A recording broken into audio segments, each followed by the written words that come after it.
Hey everybody, Jacqui Lewis here. Welcome to this second season of Love, Period. This season we're focusing our conversations on my new book, Fierce Love, a bold path to ferocious courage and rule-breaking kindness that can heal the world. Each of my friends will be helping me to think about the themes in each chapter, 9 practical practices that can help us love ourselves, love our posse, and then love the world into healing.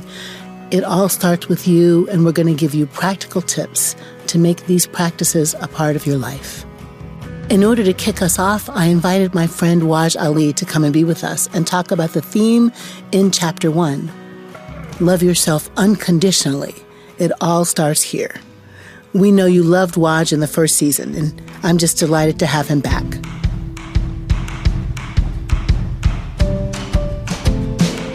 Hey, Wajahat Ali. Hi. Reverend Jacqui, pleasure to be on with you again. I didn't offend or upset too many people last time, so it's good to know that you had, or maybe you were really desperate, and the person that you wanted on, like Hassan Minhaj or Sanjay Gupta, said no, and so you went on your brown person Rolodex and just said, "Waj, get him." I'm like the Tony Randall. This is a deep cut. I'm the Tony Randall of Reverend Jacqui's podcast. Like Tony Randall used to just get, like whenever Johnny Carson needed someone, he goes, "Tony," and he was just like sleeping. Let's get Tony. He's like sleeping under the couch. He goes, "What?" You're just terrible and funny, but actually you're my favorite Wajahat in the world. Yeah, I'm the only Wajahat that you know. That's why I called you. Tell me what your name means. What's that about? Wajahat is a name that you should probably not name your kids in America if you don't want them to be teased. But it is a Pakistani name, but it's an Arabic root, and it means one of good face, one who is esteemed. One of good face, one who's esteemed. And your mother and your father say it like with a rapidness and a certain kind of syllabic. Go for it. Say it one more time. It's like, yeah, so it's like taking out a katana and just stabbing someone like Wajahat. in America, though, we for whatever reason, just everyone has an accent. It's the language. In America, we break it up and we go Wajahat. Which makes me feel like a Star Wars character or something. Wajahat is it? The Wajahat are coming. Prepare the armada. Right now. Exactly. What does Jacqui mean? Jacqueline. Oh my God. Well, Jacqui is like, Jacqui means hip pastor and a red lip. Of course. That's what Jacqui means. But Jacqueline is the female French of Jacob, and it means heel grabber. What the heck, Mom? That's honorable. What? Did I seem like a heel grabber when I was in there? I didn't have a twin. I wasn't grabbing any heels. What's that about? I don't know. It means if I was to put a very hallmark positive spin on it as a politician, I would say that you're grabbing on to those who are moving forward and making sure that you're bringing along the rest who are marginalized. So you're the connector. Okay, all right. That kind of satisfies. But mostly I'm named after Jacqueline Kennedy. And so was my cousin Jacqui. So that was just weird. We were 2 years apart. And whenever you're hanging out, your mom's like, "Jacqui?" And you're like, "Who do you mean?" Which one of us? But both of us named after Jacqueline Kennedy. But Jacqueline, Jacqui has like an energy to it. Jacqueline is just so regal. So both names are just really but Jacqueline, can you imagine someone being named Jacqueline in 2021, 2022? I don't know. I don't know, but I like Jacqueline. I really do like it. And I just don't love that it's associated with grabbing heels and stealing birthrights. I just don't love that part. You want it to be associated with fierce love. Exactly. Great segue. So Waj, I'm holding my book while we're talking. I have it here as a prop, so I could tell you I'm holding it. Look at that. That's amazing. It's the hardcover official copy of Reverend Jacqui's book that's out next month. And you're telling me that you just got it? I just got it. As we're speaking, it's mid-October, and they just came into the warehouse. There's an issue with publishing, right? Books are not coming. Mine are here. And my wonderful publicist, I'll say her name, Christina, she's great. She got a copy, wrapped it up in gold paper, and then she put it in a brown paper bag and messengered it to my house. Lovely. So my husband thought it might be porn, but then he was like, probably not. He's like, I won't judge. I won't judge. Exactly. But we opened it up and we took pictures, and it's very exciting. Did you, we've talked about this before, before recording, but we didn't get too much into depth about it. But, when you held the copy of the book, was it like, because I held a copy of the galley of my book. My book's out in a couple months, and again, for folks who don't know, the galley is the unofficial version that like the publicist sends to reviewers, right? It's not supposed to be like, if you review it, you're supposed to like check for actual quotes. It's like 99% finished, but the real copy that you just had, that's what's going to be in the bookshelves. That's what people are going to see in like Hudson and Barnes and Nobles. Did you feel like when you held it, it's like a child almost, like I'm holding my child close to me? I really did. And by the way, I see your galley behind you. So I'm going to ask you how that felt. That looks really good back there. I like the color. I like the text. Thank you. I really did work on this book in different iterations for 9 years. 9. What is it going to be? Self-help? What am I trying to say? What am I trying to do with it? And I really wanted Waj for us to just stop where religion is the weapon and the killer of people and the divider of communities, and to get a different kind of feeling about God, which you and I both believe in God. But I realized that I wanted actually secular people too to find their way into the book. So I shifted to talk about love, fierce love. And I feel so proud of it. It took 9 months to write during COVID and post-fire, but it's out, it's here, and it does feel like it is my lifelong everything I believe in 9 steps. That's how it really feels to me. Like, this is my sermon in 9 steps. And you said 9 months, but actually, more accurately, it took you 9 years. Because people sometimes forget that, right? Like I wrote a play back in the day, but if you measure how long it took, it probably took me 4 or 5 sittings, but it took me 4 or 5 sittings over 2.5 years. So when people ask you, like, how long did it take you? That's the gestation period. And like for you, it's like your life. Right. Like you could not have written this. I think we're talking about that, right? Like you cannot, you sit there and you think to yourself, well, people say it's just a book. And I say, of course, in the grand scheme of things, I have no delusions of grandeur. This is just a book, one of thousands of books is released every week. And what does it mean? Nothing. What does it mean? Everything. Everything. Yeah. It's because it's you would not have been able to write that particular book, Fierce Love, which is coming out, if you did not live your life and experience what you had experienced. True. Oh, it's really so true, Waj. And my publisher my agent Todd was so great to kind of read the world 2 years ago and say, now's the time, Jacqui. Also, he just had his pulse on what was happening in the world, and we all were suffering with all those tragic, horrible killings of Black bodies, right? Ahmaud Arbery and Breonna Taylor and, George Floyd. So he read the world, and my publisher, Marnie, just was such a good midwife, is what I want to say. So that really does work in that metaphor with the baby. Like, she just helped me push it out with a light editing hand. And I had such a good time writing. I really did. Did you have fun writing your book? It's one of those things where I'm assuming, yes, the answer to your question is yes, but I'm assuming based on what you've told me, to get started took years for you, right? 9 years? Yes, it did. And it's very interesting that I think that's almost how long it took me, because my agent, who's just a great guy, PJ Mark, he signed me like in 2011. And I was supposed to deliver like a book to him in 2012. And I just couldn't crack it. I just couldn't start it. I didn't know how to structure it or frame it. I felt like there was a fire hose of information, and year after year it goes, and then finally it comes to a point where I think we were talking about this quote earlier.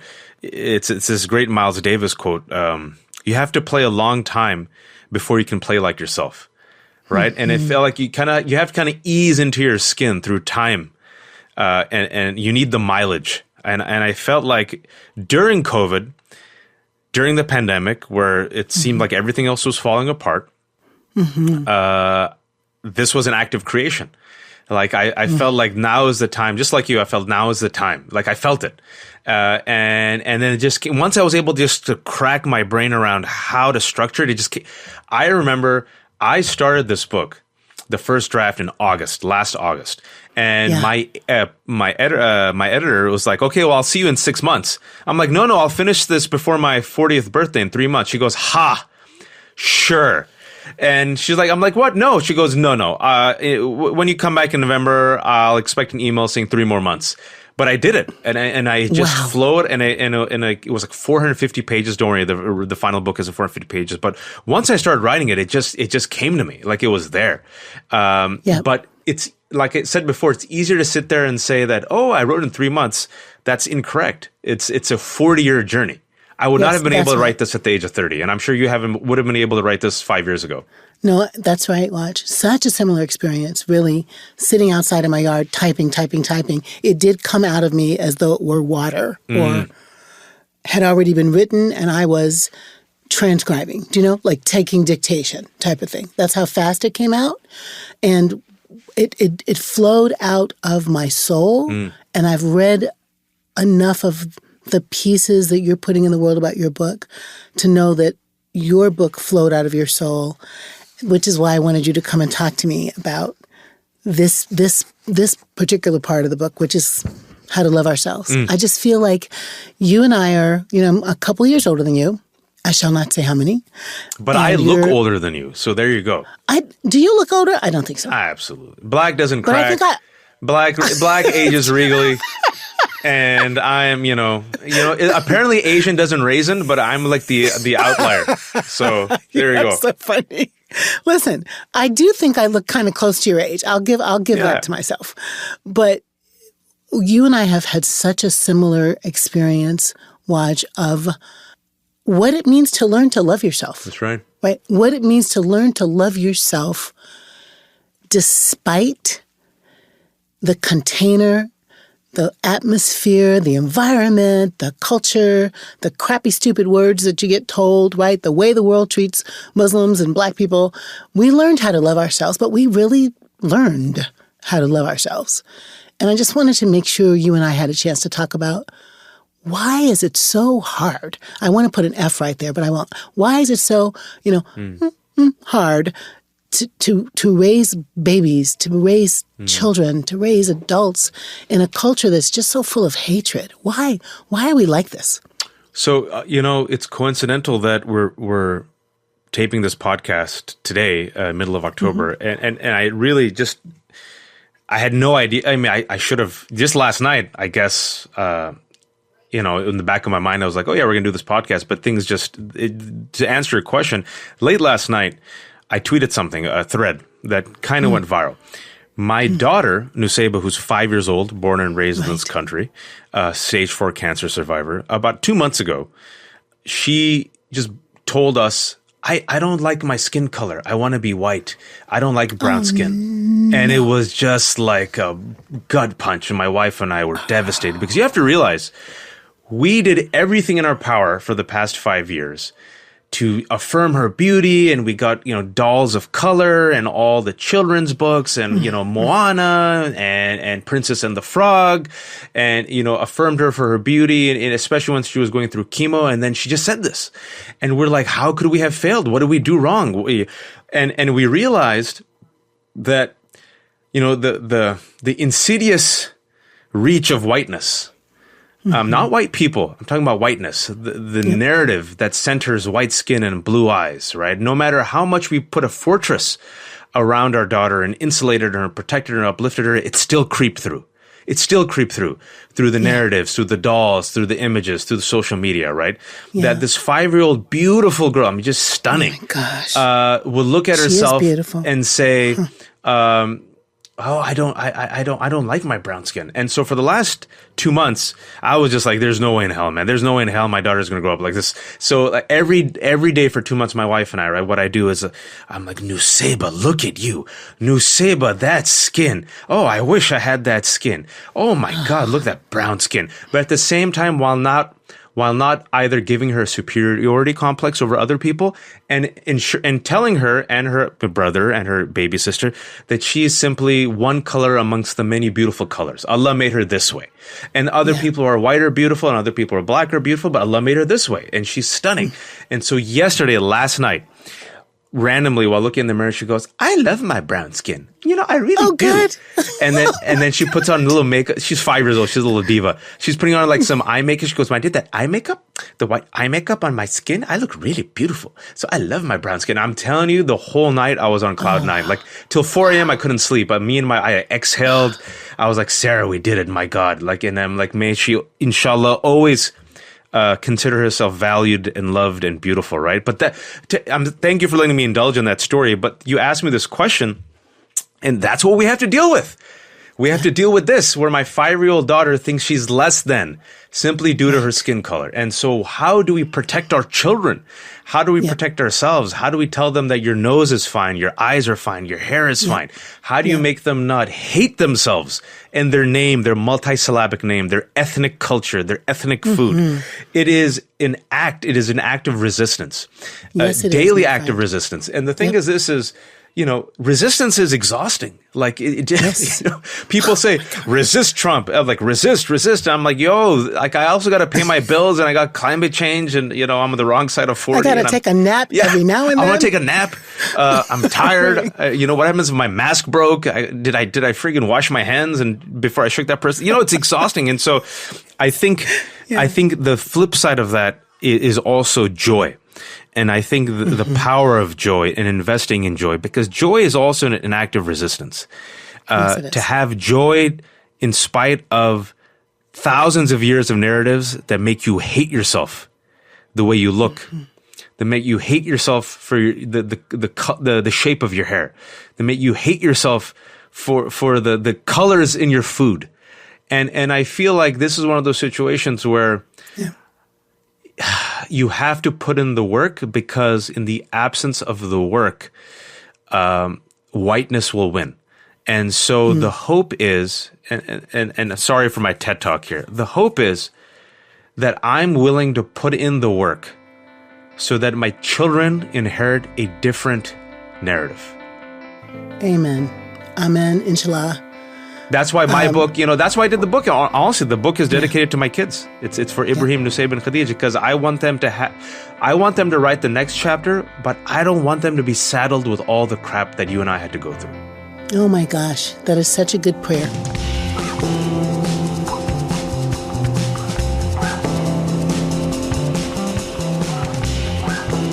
Waj, I want to pick up right where we are there about for our kids, right? I did not have babies out of my body. My eggs were old by the time I was happily married to John. They were like, nope, no thank you. But I have 2 grandchildren because in the marriage to John, I got a son. So people might get pearls, they might get cows, they might get a house. I got a son. Lovely. I got a son that came with the marriage. And his name is Joel. And I love him so much. He's sweet. And we fixed him up with one of the young women in our church, Gabby. So I am a matchmaker, just in case you did not know. There you go. Classic auntie. Exactly. Auntie Jacqui. And we have 2 babies. Octavius is 18 months and Ophelia's 3. And I think about, and so they're biracial kids. Gabby is Jamaican American. Do I hear little babies? Yeah, can have them say hi. Okay, Nunu, come here and say hi to Reverend Jacqui. Come here and say hi, my beloved. Say hi. Hello, beautiful. Say hi real quick. Hi. Hear that? Say hi. Who is this princess? Who's this gorgeous girl? This is Nusayba. Hi. Hi, Nusayba. Hi, Nusayba. Oh. We'll be right back. Okay. We'll be right back. Hi. Bye-bye. Mwah. Let's go.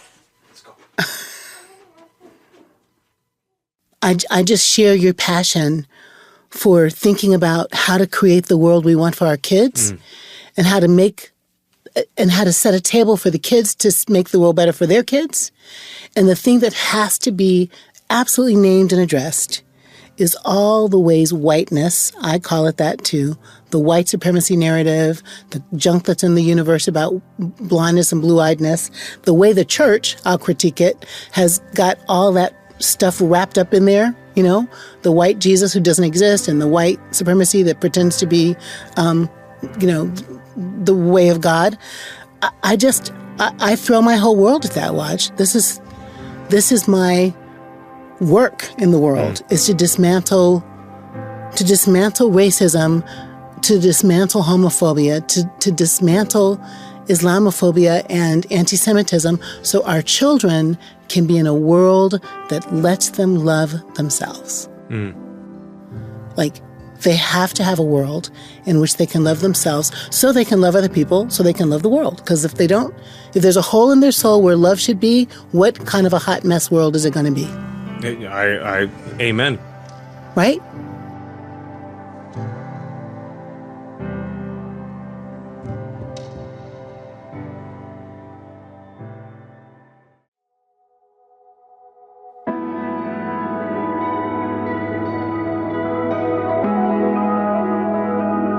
It's so difficult, right? It's one of those things where people say, "Oh, this is just nonsense," pie in the sky, airy fairy liberal talk.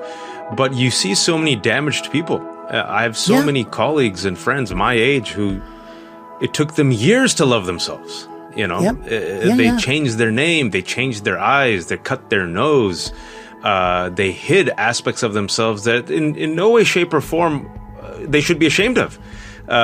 They don't eat with their hands. They ridicule their ethnic foods, their mom's accents, because you're told that your stories don't matter, your stories don't have value.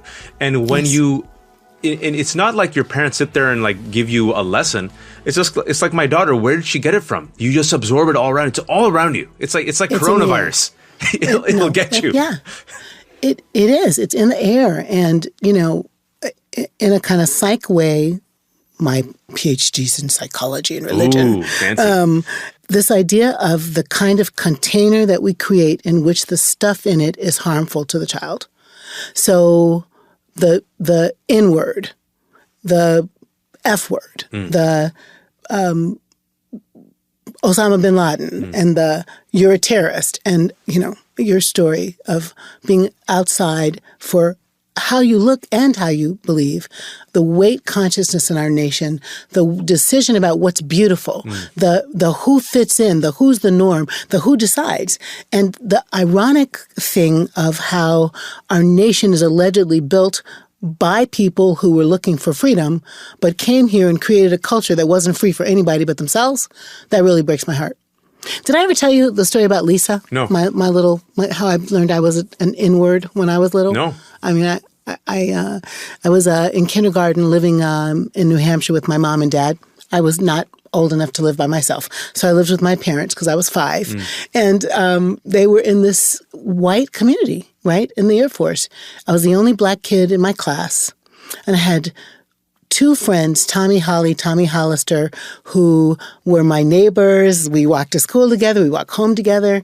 We took naps together because that's what you did when you were exhausted from playing with blocks. And they were my buds. So then this little girl named Lisa moves to town from Mississippi. And she's a little white girl with, green eyes and whatever else, how she looked. Stage whispers, sits between me and Tommy Holly, and stage whispers, "Why are you sitting next to that nasty N-word?" Wow. Why are you sitting next to that nasty N-word? And don't you know she gets chocolate milk from her mother's tits? What? I had never heard the N-word from my black parents. And chocolate milk from my mother's tits. It was like what? Milk comes out? I had no idea what she was talking about. But I knew she was being mean. I knew she was being nasty. And it was a defining story, watch, for me of like, before that, I'm just Jacqui, Emma and Richard's kid. And after that, I'm outside. There's something wrong. And my mom greeted that story with, "Jacqui, that's so silly, of course. White people aren't better than black people," and helped me to pray about it. I'm like praying, God, let it be that no matter what color people are, they feel loved. That was my childhood dream and prayer. And then my dad was like, "I'm going to the Air Force Base commander and we're demanding reparations." And we got an apology. I think that's the beginning of my story of activism. And but school is oftentimes where you learn your hierarchy in America. Yeah. Yeah. Because the same with me. Because before that, you were at home. You were Jacqui. You were just a girl. You're Waj. Yeah. And then I went to school like you, and you realize, oh, not everyone else is brown. People are speaking this language called English that no one speaks in my home. People aren't eating with their hands. No one has turmeric stains on their shirt. I'm the overweight kid who wears husky pants. I'm the token Muslim. I'm the token brown guy. I'm mocked for my name. Why? What's wrong with my name? And I remember, and look at this. It's stuff that I mentioned this in my book, but now it just comes back to me. I remember I was 7 years old in second grade, and I went home and I said, Mom, can you change my name? She goes, what? Can you change my name to Walter or Wilbur? Because I think it was like Charlotte's Web or something, or there was character Wilbur. I'm like, because those are like names, American names that they like. And my mom's like, your name is Wajahat. We named you Wajahat. But even at such a young age, right? Because something is wrong with me. My name is wrong. It's the wrong name. Yep. The other kids are named Chet and Travis and Kent. And I want to get invited to their house and eat something called meatloaf. Let's have meatloaf, Mom. And my mom's like, we're going to have biryani. No one's going to eat meatloaf here. And you want Jennifer. My first crush was Jennifer, this beautiful, white, blue-eyed girl with golden curls, right? Because that was the model of beauty that I saw around me. And so, but you realize you're the outsider, you're the foreigner, you're the stranger, you're the other in your own country. And I think it's schools when we first learn, tag you're it. You don't belong. That's it. That's right. And it sticks with us. And of course it does. And not for nothing, but I think all this uproar from the people who don't know what they're talking about critical race theory, is like a way to have their precious white children, sorry, nice white people, but their precious white children can't be traumatized by the story of race in America. That's right. Or can't be traumatized by the history of the Holocaust, right? Or can't be traumatized by thinking about what we've done in the Muslim world to actually cause people to hate us. So there is this interesting space, Waj, in my mind, of the where is the acculturating of hatred? Yes, at school, right? And yes, in the sandbox, right? And yes, in the classroom. And then it ends up being the othering in the marketplace. It ends up being the othering on the subway. What we teach our children is what I'm trying to say is the way the world is going to be. They're watching us. They're paying attention to us. Sondheim says it best, children will listen. That's right. So what do we want to do? Like, how are we going to create a world in which children learn to love themselves? Because here's what I think, my friend. I think the white supremacists don't love themselves. I think the capitalists who don't think you should have enough food on your table, they don't love themselves. I think there's a hole in them where love could have been, and they stuff themselves with all these ideas of hatred and bigotry because actually they feel like junk themselves. What do you think about that hypothesis? No, I think that's true. There's something missing in them that needs to be filled with hate and a narrative of hate that gives them the feeling of superiority, right? Make America Great Again made people feel great. It didn't make them great. Right? Trump makes you feel great. He doesn't put food on your table. He doesn't bring back the coal mines. He doesn't help you with health insurance. He doesn't give you vaccines for COVID. But he gives you this feeling of superiority, a feeling of belonging, a feeling that you too can one day be great again, right? It's the narrative, this romantic myth that, we can go back in the time machine to this mythical land and time when we were at the top, which never existed, by the way. And that feeling of superiority, which is an illusory, fickle feeling, comes at the expense of everybody else. Exactly. And so you have to be missing something in your life that you are so addicted to a con man's narrative, right? That you're willing to literally die for this. You're literally willing to eat horse paste instead of take a vaccine. You're willing to sacrifice our children in schools and ban mask mandates. Like, what is it inside you that is missing or that is so bereft that you need to indulge the worst demons of yourself just to feel, not be, just to feel great again, right? Yeah, and just so to feel better. the unfortunate part is, yes, we feel pity. I do, because once you really, if you look at white supremacists, especially those who are formers, I'm talking about people who were like straight up in the KKK, Nazis, people who were those, Doc Martens and stomped on the rest. Once those folks are reformed, every single memoir, I was a broken person. I needed love. Absolutely. I didn't have a father or mother. Right. No one uplifted me. I joined because I felt good. I was given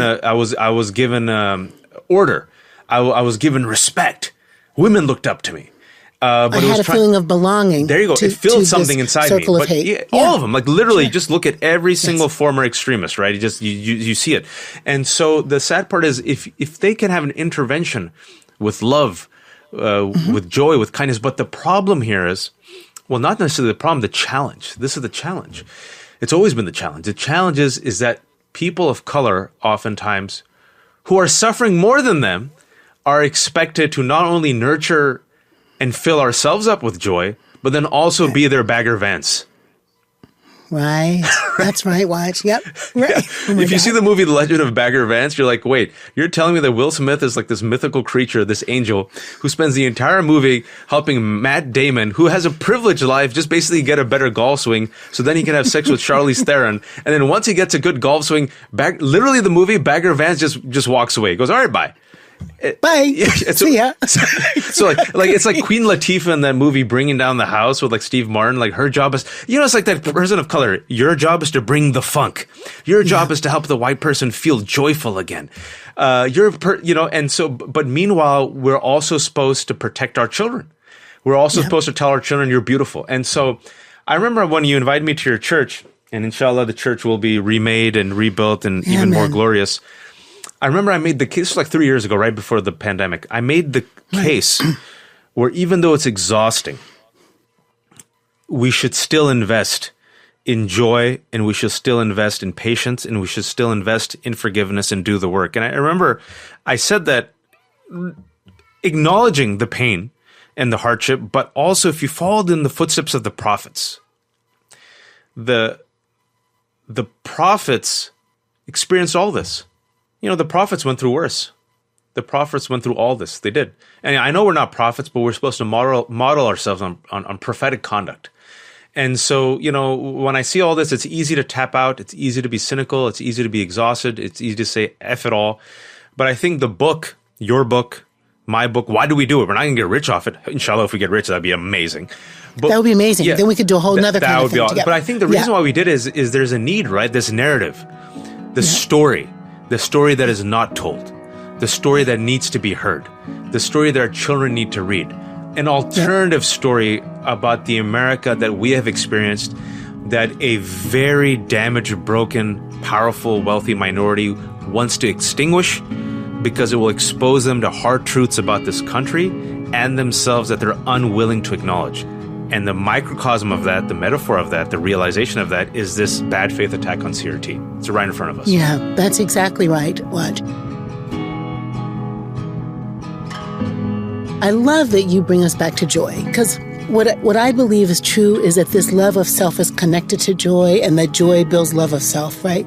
So my daughter-in-law and my son have incredibly crazy senses of humor, and they teach their children how to dance. They have Friday night dance outs. We laugh and laugh and laugh and laugh. The children jump on our stomachs. I'd have a better body if I played with the children more often. They climb on us like we're mountains. There is such a playfulness in the family. And those kids will, I think, have a reservoir of joy inside themselves as an antidote to the hate. It's kind of cyclical in my mind, Waj. Rumi says, when you do something from your soul, it's a river, it's a joy. So this idea of our calling to be prophetic, our calling to be revolutionary lovers, our calling to make the world a place where younger Wajas come along and don't get teased and told to go back home, and younger Jackies don't get called the N-word and get to, grow in a flourishing place. The joy, the play, the activism, the changing of the story, the love that is unconditional. A non-possessive delight in the unique particularity of the other, Jim Loder says. Non-possessive delight of the unique particularity of the other. That kind of love will lead to joy. And that kind of joy is self-acceptance. And that kind of being filled with joy and light chases out the hatred in ourselves. And then pretty soon we're not building a bigoted world. No, absolutely. And we don't need then the affirmation of others because we are complete, right? Yes. That's the power. Like you don't need the affirmation of others. And at the same time, you're not filled with this anger and this rage of trying to prove to the world, I made it, right? Because oftentimes you hear a lot of athletes say that, right? Like, I'm going to show them. Well, who are you going to show? Like, I'm going to show them all. And you're driven by that. Wonderful. But there's also something, I think, damaging there where you feel like you have to compare yourself to this mythic villain that we've all, which is very real, by the way. Kind of this amorphous villain. Let me put it that way. Not mythic, very real villain that says you don't belong. And then you finally get there and you still don't feel complete. And what we want to do, I think, with these stories is inoculate our children, like almost like a virus, right? There's a virus. You want to inoculate and protect your children. You want to give them joy, self-affirmation, and love. And then simultaneously with the activism, you want to do the work to spread that inoculation so that you can limit and quarantine the virus. Right? That's right. A critical mass of people inoculated against hate. There you go. That's literally it. And then slowly but surely that mass expands. And I think the reality that we all have to acknowledge is that it's never going to be fully removed. There will always be forces of just pain and hate and anger and xenophobia. But if we can quarantine it, limit it, right? Surround it with this critical mass of love, then for the majority of our children, they can be the co-protagonist of the American narrative. Not only that, they feel like the co-protagonist of the American narrative. It's not this mythical reach. It's not a fantastical dream. There was once an Obama. Maybe in 40 years, there might be another Obama. Obama was just the outlier, right? It's one of those situations where like, why not me? Why can't I be the president? Why not me? And maybe I would want to add this into what you're saying, Waj, the narrative that would be America, the promise that was the promise of America, that actually never, thinking about Langston Hughes, was America ever America to me and you fully? No. But maybe we can, if we stay with our metaphor of let's inoculate against hatred, maybe we build such love that there is a mutation in the virus that is hatred. And the result of it is a love that rebuilds the promise or takes us toward the promise of equality and justice. Like America's actually finally what she said she thought she could be. Yeah. Maybe. I think the metaphor works, right? Because this whole concept of the American dream has been the American nightmare for so many people. It's never been able to be achieved by many of us because it's like a bag of lemons, where if you are of the right caste, the right color, the right class, you can achieve it, but you achieve it at the expense of the rest of us. And so I think the reason why, in particular, Black folks, but also those who are marginalized in this community really understand this country really well, is we've seen all the sides. We've seen the joy and the pain. We see the warts. We have the good X-ray. And we are not fooled, or we are not in an illusion about what the warts are. There you go. Because you live through it. You experience it. And I think what the pandemic did is people say, the pandemic flattened us. What I say is the pandemic flattened us, but it flattened us unequally. And what the pandemic showed was this brilliant, clear, pristine X-ray of this country. All of it. The angels, the demons, the warts, the pains, the scars, all of it. You see it right here. Billionaires have made more billions. Rich have gotten richer. Black and brown folks, because of systemic racism and inequality, are dying at higher rates because they don't have access, right? Disinformation. Exactly. Men and women who are threatened by equality and by fierce love, doing everything they can in this death march for whiteness. Everything. Yeah. Oh my God. It is a death march. It is in the death throes. Yeah. Whiteness is dying. The death rattle becomes a death march. And it doesn't want to die. Yeah, exactly. And my fear is, and we've been saying this before, and I said this, I believe, in the last time I was on your podcast, is the reason why we can't give up the fight, right? Even though we're so exhausted, is this death march is playing for all the marbles. And I remember I gave this analogy a couple of years ago on MSNBC. I said, again, it's just an analogy, it's a metaphor. If given a choice between renting a room in their house to a person of color or a woman or someone who's indigenous or someone who comes from the S-hole countries, or burning down the house, they will elect to burn down the village. Right. They will burn Not just the house. everything down, Yes. including themselves. Right. And people say, no, Wajahat. And I say, I give you Trump. I give you the January 6th insurrection. I give you them literally, removing all the water from pools and literally saying, we're not going to have the community pool if it means having because the black people got in there. Yeah. Right. Exactly. And so what more do you need to know? And so that's why, in a way, we have this moment. I love it. I always love these euphemisms. We're living in a heightened moment in America. I'm like, there's been a lot of moments. When will this moment become a permanent reality, right? Exactly. But we're in a moment still, and we're seeing the backlash to the moment that we all predicted. But I feel like there is a moment that we can capitalize on as we emerge from this pandemic. I really do. I feel like if enough of us, just enough of us, really work together and really try to promote this vision, this narrative, this quote-unquote dream of America, it'll be very hard for them to take us all the way back to 1953 again. Yep, I think that's right, my friend. And one of the things that I have as a secret dream, don't tell anybody, this is a secret. Oh, I'm going to say it. I hope one day that more of them, and we know who we mean, become a part of us. That's right. Because love just feels better. Right? Because love just feels better. And they come to understand that this is actually what they want, is this culture of love and justice.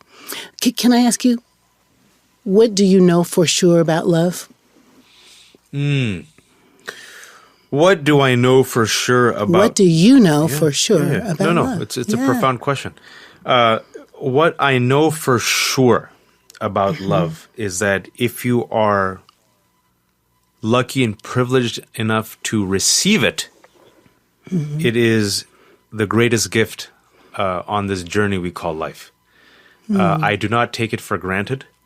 And I feel like you are the luckiest human being if even for a moment you are able to receive it and give it.